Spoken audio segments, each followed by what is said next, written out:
خواتین و حضرات، چند لمحوں کے بعد وزیر اعظم اسلامی جمہوریہ پاکستان عمران خان قوم سے خطاب فرمائیں گے۔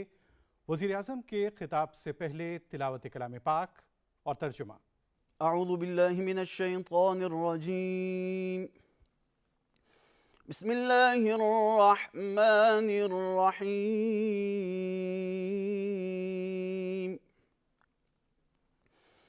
لیس البر ان تولوا وجوہکم قبل المشرق والمغرب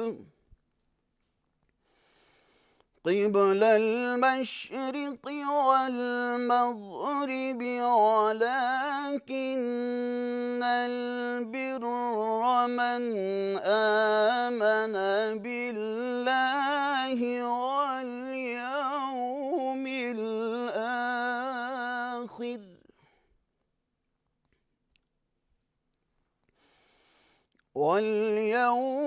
الآخر والملائكة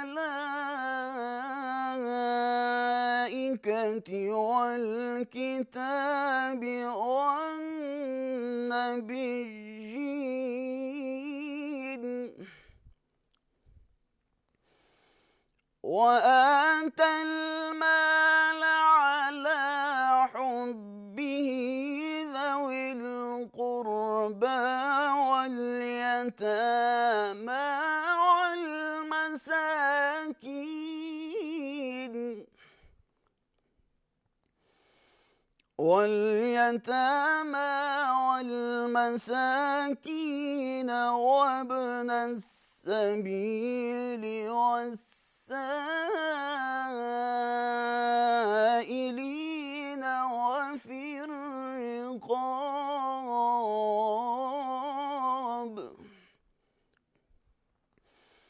وأقام الصلاة وآتى الزكاة والموفون بعهدهم إذا عاهدوا، والصابرين في البأساء والضراء وحين البأس، أولئك الذين صدقوا وأولئك هم المتقون۔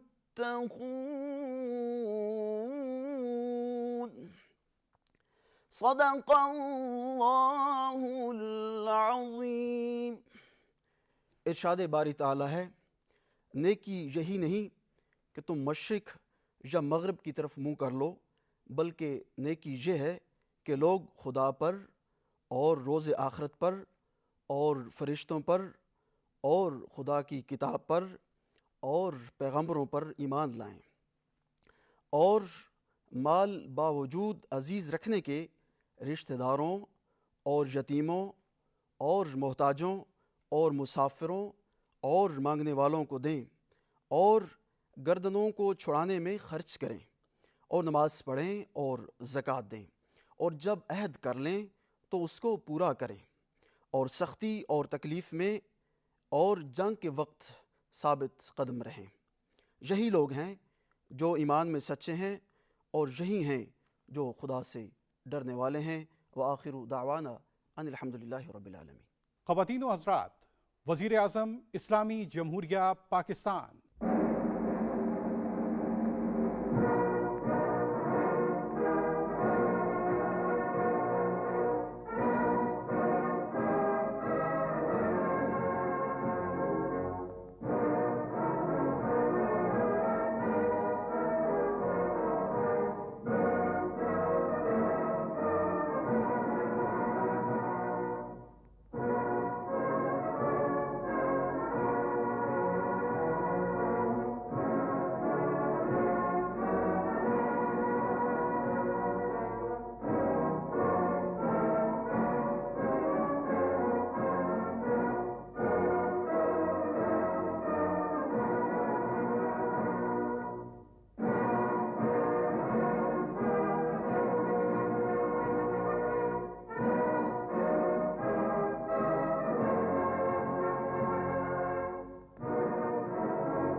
بسم اللہ الرحمن الرحیم ایاک نعبد و ایاک نستعین۔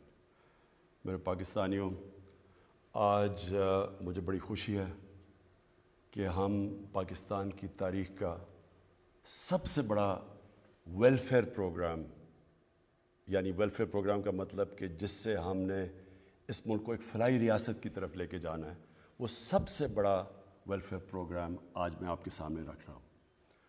میں آج خاص طور پہ خراج تحسین پیش کرنا چاہتا ہوں ہماری احساس کی جو ٹیم ہے، جس نے 3 سال لگائے سارے ملک میں ڈیٹا بنانے کے لیے کہ جس سے ہمیں پتہ چلے کہ ہر خاندان جو پاکستان میں ان کی کیا حیثیت ہے، کیا ان کے حالات کیا ہیں، اور یہ بڑا مشکل کام تھا۔ 3 سال ہمیں لگے یہ پورا ڈیٹا بنانے کے لیے۔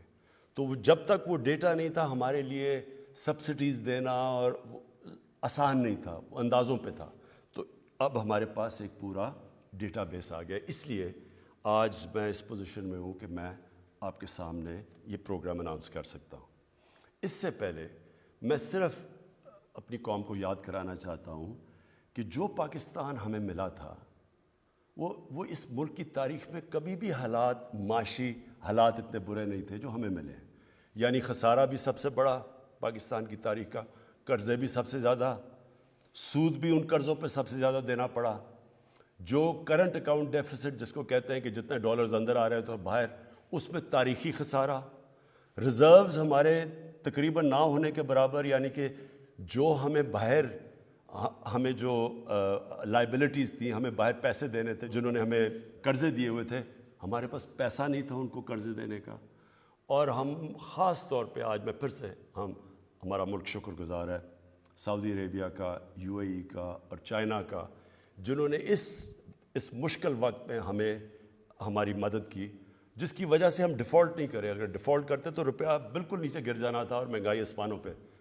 اور اس کے علاوہ پھر ہمیں IMF کے پاس جانا پڑا، کیونکہ ہمیں ان کی مدد چاہیے تھی، کیونکہ ہمارے پاس ڈالرز نہیں تھے اپنے لائبلٹیز واپس کرنے پہ۔ تو ہم پھر 1 سال اپنے ملک کو سٹیبل کرتے رہے، اور اتنے میں کرونا آ گیا۔ اب کرونا کا آپ کو ایک چیز سمجھنی ہے، 100 سالوں میں دنیا میں اتنا بڑا بحران نہیں آیا جتنا یہ کرونا لے کے آیا، اور اس سے پاکستان ہی نہیں متاثر ہوا، ساری دنیا متاثر ہوئی، اور خاص طور پہ غریب ملک متاثر ہوئے، امیر ملکوں میں بھی غریب لوگ متاثر ہوئے۔ اور اس مشکل مرحلے میں یہ بڑے فخر سے آج کہنا چاہتا ہوں کہ جو میری ٹیم تھی، جو NCOC جو ہم نے ایک ٹیم بنائی، جس کے اندر ہمارے ٹاپ ڈاکٹرز تھے، جس میں ہمارے صوبے بھی شرکت کر رہے تھے، ان کے چیف سیکرٹریز، جس میں پاکستانی فوج بھی شرکت کر رہی تھی، ہمارے جو منسٹر تھے، جس طرح ہم نے فیصلے کیے اور ڈیٹا بیس فیصلے کیے، اور جس طرح ہم نے کہ ایک طرف خوف یہ تھا کہ اگر کرونا تیزی سے بڑھتی گئی تو ہسپتالوں میں حالات برے ہو جائیں گے، ہسپتالوں میں جگہ نہیں ہوگی۔ جس طرح ہندوستان میں، اگر پتہ نہیں آپ نے دیکھا یا نہیں، لوگ بیچارے باہر پڑے ہوئے تھے، آکسیجن ختم ہو گئی، لوگ پہنچ نہیں سکے، آکسیجن لوگ مر جاتے تھے۔ تو ایک طرف وہ خوف تھا، اور دوسری طرف اگر آپ جب لاک ڈاؤن کرتے ہیں، اپنی معیشت کو بند کرتے ہیں، تو اس سے وہ ساری معیشت تباہ ہو جاتی ہے، فیکٹریاں بند، سب کچھ ہو جاتا ہے۔ تو اس کے بیچ میں جو راستہ تھا، جو راستہ پاکستان نے لیا، اس میں بہت بڑی ایک کنٹریبیوشن تھی، جس طرح ہماری NCOC نے، جس طرح ہم نے فیصلے کیے۔ اور اس میں بڑی رسک بھی تھی، کیونکہ جب ہندوستان میں نریندر مودی نے بند کر دیا، کرفیو لگا دیا ہندوستان میں، تو میرے پہ بڑا پریشر ڈالا گیا کہ جی دیکھیں آپ نہیں کر رہے، آپ کے اوپر FIR کر دینی چاہیے، لوگ مر جائیں گے یہاں۔ لیکن مجھے بڑا آج فخر ہے کہ ہم وہ ملک ہیں جس کو انٹرنیشنلی اکنالج کیا گیا کہ وہ ملک ہے جس نے چند ملکوں میں سے سب سے بہترین طریقے سے اس مشکل مرحلے سے نکلا۔ اور اس میں ہم اپنی بات تو کیا کریں، اس میں ورلڈ بینک کی اسٹیٹمنٹ ہے، اس میں ورلڈ ہیلتھ آرگنائزیشن نے پاکستان کی مثال دی ہے، اس کے اندر ورلڈ اکنامک فورم، انہوں نے پاکستان کی تعریف کی کہ جس طرح ہم نے یہ بیلنس کیا۔ اور پھر اکانومسٹ میگزین اس نے کہا کہ پاکستان تیسرے نمبر پہ وہ ملک تھا جس نے سب سے بہترین طریقے سے نکل کے حالات کو نارمل کر لیا. اور مجھے فخر یہ ہے کہ آج اگر آپ دیکھیں ہندوستان کے حالات دیکھیں جو جس طرح وہاں غربت بڑھی اور جس طرح ان کی اکانومی -7% پہ پہنچ گئی, اس میں ذرا میں صرف بتانا چاہتا ہوں کہ پاکستان کی پرفارمنس اس میں کیا تھی. امریکہ نے, یونائٹڈ اسٹیٹس نے, جب انہوں نے لاک ڈاؤن لگایا اور ان کی معیشت نیچے چلی گئی تو انہوں نے 4,000 ارب ڈالر خرچ کیا اپنی معیشت کو ڈیمانڈ اٹھانے کے لیے. پاکستان جس کی امریکہ کی 33 کروڑ آبادی ہے اور ہماری 22 کروڑ, ہم نے ٹوٹل پیسہ 8 ارب ڈالر خرچ کیا جس سے ہم نے اپنی معیشت کو بچایا. تو میں اس میں ذرا صرف آپ کو بتانا چاہتا ہوں کہ ہم نے کیا کیا قدم اٹھائے. ہمیں سب سے بڑا خوف یہ تھا کہ لوگ بے روزگار ہو جائیں گے. اگر کاروبار ٹھپ ہو جائے تو لوگ بے روزگار ہوں گے, اور جب لوگ بے روزگار تو غربت بڑھے گی. تو اس لیے ہم نے وہ جو لاک ڈاؤن سے ہم بچتے رہے, ہم نے چھوٹے lockdown, smart lockdown, لیکن وہ اپنی بالکل اکانومی بند نہیں کی, اور ہم نے خاص طور پہ اپنی زراعت کو بچایا, اور ہم نے کسی سٹیج پہ ان کو بند نہیں ہونے دیا. اور دوسرا ہم نے کنسٹرکشن کو بچایا, کیونکہ شہروں میں سب سے زیادہ جو لوگ روزگار دیتا ہے وہ کنسٹرکشن انڈسٹری دیتی ہے. اور پھر ہم نے ایکسپورٹس کو پوری بچانے کی کوشش کی, کیونکہ اگر ایکسپورٹس بند ہو جاتی تو ہمارا ڈالر کم ہونے تھے اور روپے نے گر جانا تھا. تو میں صرف پہلے اپنی زراعت کا بتانا چاہتا ہوں کہ اللہ کا کرم ہماری پالیسیز سے کیا ہوا. آج ہماری جو چاول کی گروتھ ہے, جو جتنی تیز سے وہ بڑھا ہے, وہ 13.6% ہے. ہماری مکئی 8% زیادہ بڑھی. ہماری جو گنا ہے وہ 22% زیادہ بڑھا ہے. جو گندم ہے وہ 8%. یہ سب ریکارڈ ہوا ہے پاکستان کے اندر. اور جو پچھلے سال ہماری کاٹن فیل ہو گئی تھی, اس میں اس سال 81% گروتھ ہوئی ہے. اور جو اضافی پیسہ گیا ہے ہمارے زراعت کے اندر وہ 1100 ارب روپیہ گیا ہے. اور اس سال آپ یہ سمجھیں کہ اگر کسانوں کا حالات اچھے ہیں تو وہ کیسے ہمیں پتہ چلتا ہے کہ کسانوں کے وہاں خوشحالی آئی ہے. ریکارڈ موٹر سائیکل کی سیل ہوئی ہے پاکستان کی تاریخ میں, اور ٹریکٹر کی ریکارڈ سیل ہوئی ہے. اور اس کے علاوہ جو یوریا ہے, یوریا 23% زیادہ استعمال ہوا ہے. اس کا مطلب کہ حالات اچھے, اور انشاءاللہ جب کسان خوشحال ہوتا ہے تو اس سے ملک کی پیداوار بڑھتی ہے اور ملک کا فائدہ ہوتا ہے. دوسری چیز جو ہماری ہاؤسنگ تھی, ہم نے کنسٹرکشن کے لیے کیا. کنسٹرکشن میں اس وقت 600 ارب روپے کے پروجیکٹس چل رہے ہیں, کیونکہ ہم نے کنسٹرکشن کو انسینٹیوائز کیا. پھر ہمارا جو انڈسٹری ہے, اصل تو دولت ملک کی تب بنتی ہے جب اس کی ملک کی انڈسٹری اٹھے. تو پہلے تو میں آپ کو یہ بتا دوں کہ لارج اسکیل مینوفیکچرنگ بڑی دیر کے بعد پاکستان میں پچھلے 3 مہینے میں تقریباً 13% اس میں گروتھ ہوئی ہے. اس کا مطلب ملک کی دولت میں بھی اضافہ, اس کا مطلب روزگار بھی زیادہ. لیکن میں اور انڈسٹریز بتا دوں کہ انجینئرنگ کے اندر 350% کے ان کے پروفٹس کے اندر بڑھا, ان کا نفع بڑھا ہے 350 ارب روپیہ. ٹیکسٹائل میں 163% اضافہ ہوا ہے ان کے پروفٹس کے اندر. گاڑیوں میں 131% اضافہ ہوا ہے. سیمنٹ میں 113% اضافہ ہوا ہے. اور آئل اور گیس میں 75% اضافہ ہوا ہے. جو بجلی کی کنزمپشن بڑھی ہے, ہمیں کیسے پتہ ہے کہ ہماری انڈسٹری چلنی شروع ہو گئی ہے, ملک کی گروتھ ریٹ بڑھ گئی ہے؟ تو بجلی کی کنزمپشن میں 13% اضافہ ہوا ہے. اور جو ہمارا ٹیکس ہے, جو پاکستان کی جو سب سے ہمیں کیوں ہم پھنس جاتے ہیں, ہمارے پاس اتنی آمدنی نہیں ہوتی اپنے خرچے پورے کرنے کے لیے, 37% ہمارا ٹیکس کے اندر اضافہ ہوا ہے. ہمارا جو ٹارگٹ ہے ٹیکس کا, اللہ کا خاص کرم ہے کہ ہم اس ٹارگٹ سے اوپر جا رہے ہیں. یہ بڑا کم ہوا ہے پاکستان میں. تو ہمارے انڈیکیٹرز اللہ کا شکر ہے کہ صحیح راستے پہ چلے گئے. میں صرف ایک اور بڑی خوشخبری سناؤں کہ جو آئی ٹی ہے, جو نوجوانوں کے لیے جو فیوچر ہے پاکستان کا آئی ٹی کا, پچھلے سال 47% اضافہ ہوا آئی ٹی کے اندر, اور اس سال لگ رہا ہے کہ 75% ہماری آئی ٹی کے اندر گروتھ ہو رہی ہے. تو یہ ہمارے یوتھ کے لیے بڑی خوشائن چیز ہے. لیکن اب میں جو ایشو ہے اس کی طرف آنا چاہتا ہوں کہ جو مہنگائی کا مسئلہ ہے اور مہنگائی کا واقعی مسئلہ ہے.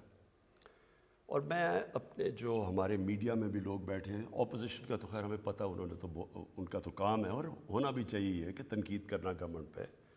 میڈیا کا بھی کام ہے، تنقید کرتے ہیں اور تنقید سے معاشرے کو فائدہ ہوتا ہے، کنسٹرکٹیو کرٹیسزم سے. لیکن میں صرف میڈیا کو چاہتا ہوں کہ تھوڑا بیلنس کریں کہ کیا ہماری گورنمنٹ کی وجہ سے کتنی مہنگائی بڑھی ہے، اور کیونکہ ہم ایک دنیا کا حصہ ہیں، جو دنیا میں جو ہو رہا ہے اس کی وجہ سے ہمیں کتنا نقصان ہوا ہے، ہمارے لوگوں کے اوپر کتنا بوجھ پڑا ہے. تو ایک بلومبرگ کموڈٹی انڈیکس ہے، اور میں اپنے جو ہمارے نوجوان ہیں وہ تو اپنے موبائل فون کے اوپر گوگل کر سکتے ہیں، لیکن میں اپنے میڈیا کے لوگوں کو بھی کہنا چاہتا ہوں. اس کے مطابق ایک سال میں 50% اضافہ ہوا ہے کموڈٹی پرائسز میں. پاکستان کے اندر جو انفلیشن ہے، جو مہنگائی ہے، وہ 9% ہے. انٹرنیشنلی بلومبرگ کے انڈیکس کے مطابق 50% اضافہ ہوا ہے. میں اور ملکوں کا بتا، مثلا ترکی ہے، ترکی کے حالات ہمارے سے بہت بہتر تھے. ترکی میں مہنگائی 19% ہے. آج ان کی جو کرنسی ہے، ہم کہتے ہیں نا ہمارا روپیہ گرا ہے، ان کا 35% ان کی کرنسی نیچے گری ہے.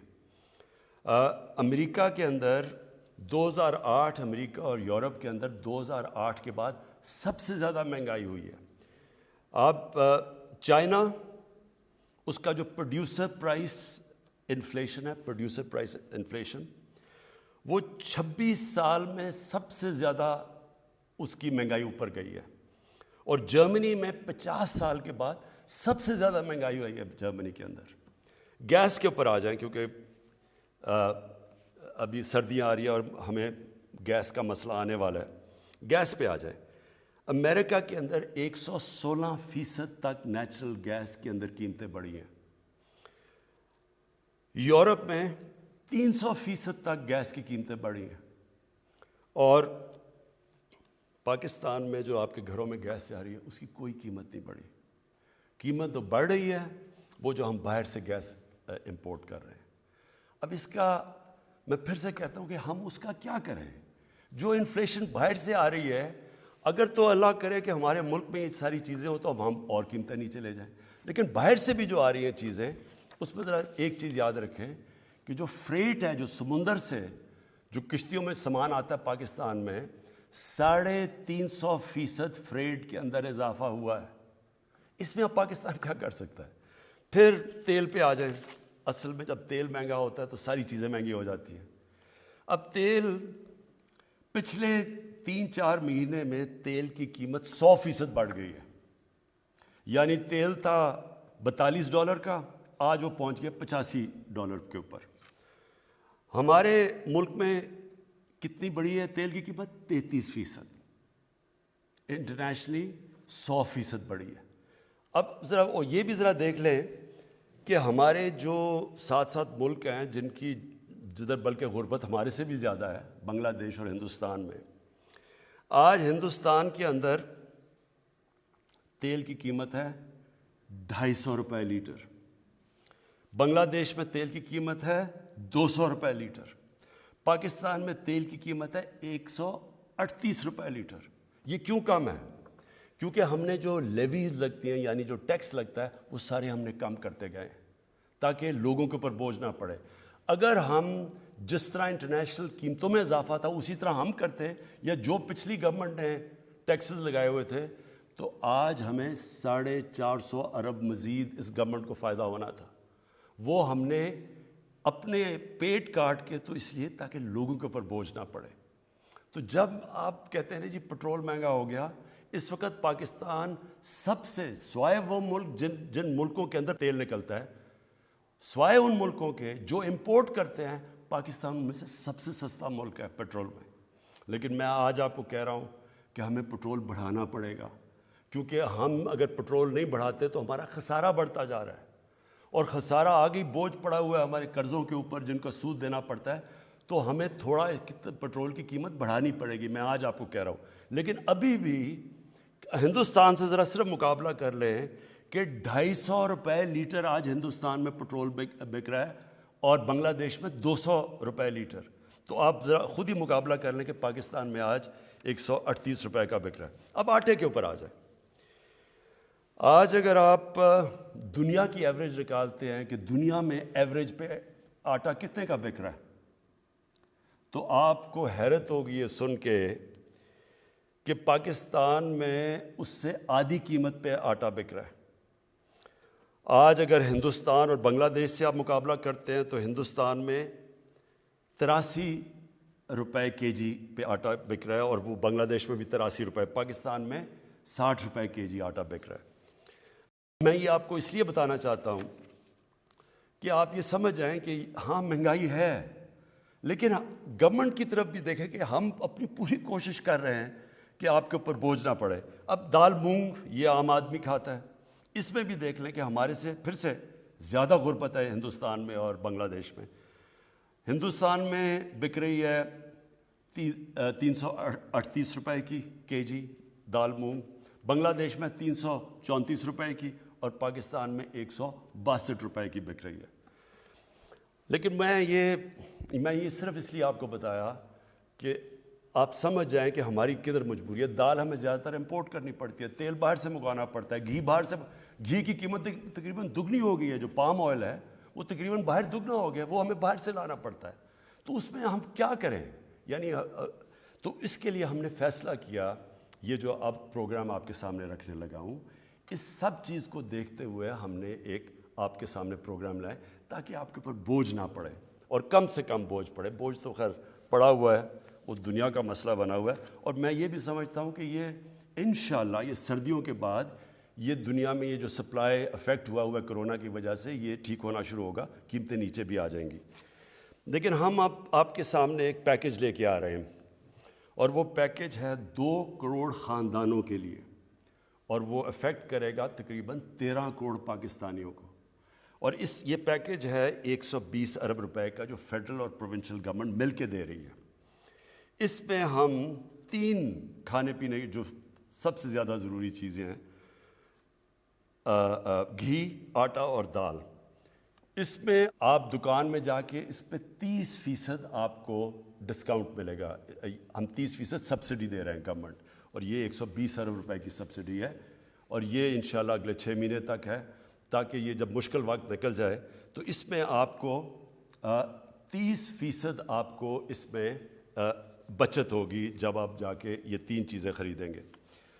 یہ جو ہمارا پیکج ہے انشاءاللہ اگر ہمارے جس طرح ہمارا ٹیکس بڑھتا جا رہا ہے, ہمارے پاس اگر اللہ ہمارے حالات بہتر کرے تو یہ ہم مزید آگے بھی بڑھا سکتے ہیں, لیکن ابھی مجبوری میں یہ ہم لے کے آ رہے ہیں. اب اس کے علاوہ آپ کو پتہ ہونا چاہیے کہ احساس کا اس کے علاوہ 260 ارب روپے کے احساس کے پروگرام چل رہے ہیں, اور یہ بھی صرف اور صرف یہ 1 کروڑ 20 لاکھ خاندانوں کے لیے 260 ارب روپے کے ہمارے جو پروگرام ان کے لیے ابھی بھی چل رہے ہیں. یہ اس کے اوپر پیکج دیا جا رہا ہے.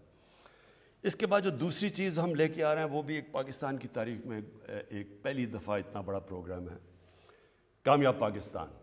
کامیاب پاکستان کے اندر ہم کیا کر رہے ہیں, ہم نے 1400 ارب روپے کی فنڈنگ رکھی ہے. اس میں 1400 ارب روپے کبھی پاکستان کی تاریخ میں اپنے کمزور طبقے, اور کمزور طبقے کا مطلب یہ ہے 40 لاکھ خاندانوں کے لیے ہم لے کے آ رہے ہیں. 40 لاکھ خاندانوں کے لیے ہم نے یہ ایک سود کے بغیر قرضوں کا پروگرام لے کے آ رہے ہیں, تاکہ سود ان لوگوں کو ہم اوپر اٹھا سکیں. تو اس کے اندر سب سے پہلے گھر بنانے کے لیے سود کے بغیر آپ کو قرضے دیے جائیں گے. یہ جو 40 لاکھ خاندان ہیں, آپ اپنا گھر بنا سکیں گے سود کے بغیر قرضے لے کے. پھر اگر کسان ہے تو اس کو 5 لاکھ کا قرضہ ملے گا سود کے بغیر, اپنا وہ جو بھی اپنی زمین پہ انویسٹ کر سکے. شہروں کے اندر کاروبار چلنے کے لیے آپ کو قرضہ دیا جائے گا سود کے بغیر 5 لاکھ کا. پھر ایک خاندان میں ایک فرد کے لیے سکل ٹریننگ کروائی جائے گی تاکہ اس کو کوئی ہنر سیکھے, تاکہ وہ اپنے پیر پہ کھڑا ہو سکے, اپنے سارے خاندان کی بھی مدد کر سکے. اس کے ساتھ کنیکٹڈ ہے کامیاب جوان پروگرام. ہمارا جو کامیاب جوان پروگرام ہے اس میں اب تک ہم قرضے دے رہے ہیں 22,000 نئی چھوٹی چھوٹی بزنس کے لیے ہم نے قرضے دیے, جس کے اندر 30 ارب روپیہ ہم دے چکے ہیں. 30 ارب روپیہ یہ 22,000 بزنس کے لیے. ساتھ ساتھ 2 لاکھ لوگوں کو سکلز ایجوکیشن بھی دے رہے ہیں, یعنی ہنر بھی سکھا رہے ہیں. اور اس کے ساتھ بھی کنیکٹڈ ہے پاکستان کی تاریخ کا سب سے بڑا اسکالرشپ پروگرام. اور یہ اس لیے امپورٹنٹ ہے کہ یہ اگر کوئی چیز بھی ہمارے نچلے طبقے کو, کمزور طبقے کو اٹھا سکتا ہے وہ ہے تعلیم. اور اس کے لیے کبھی اتنا بڑا پاکستان میں پروگرام نہیں ہے. 60 لاکھ اسکالرشپس اور اسکول اسٹائپنڈس یہ ہم دے رہے ہیں, اور اس میں ہم 47 ارب روپیہ ہم خرچ کر رہے ہیں اس کے اوپر, اس بڑے پروگرام میں, جس میں صوبے بھی شامل ہیں. یہ ٹوٹل پروگرام کی میں بات کر رہا ہوں جس میں ہائر ایجوکیشن, صوبے, ہم سب مل کے کر رہے ہیں. 60 لاکھ اسکالرشپس اور اسکول اسٹائپنڈس یہ کبھی اس ملک کی تاریخ میں کبھی کسی گورنمنٹ نے نہیں دیا. اور آخر میں ہیلتھ کارڈ.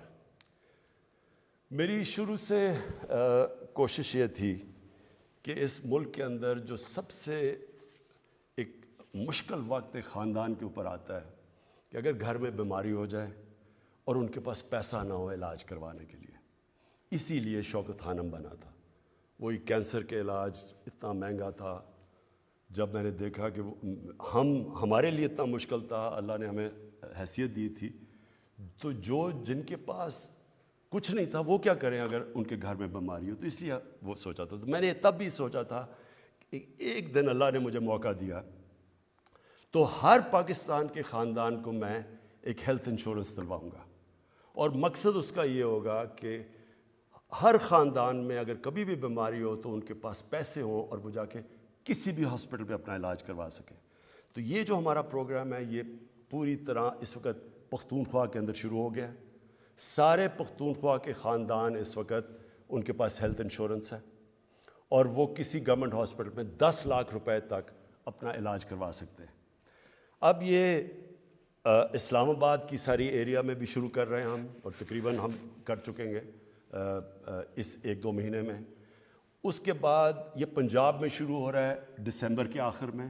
مارچ تک سارے پنجاب کے خاندانوں کے پاس ہیلتھ کارڈ آ جائے گا. کسی بھی ہسپتال میں جا کے 7 سے 10 لاکھ روپے تک اپنا مفت علاج کروا سکیں گے.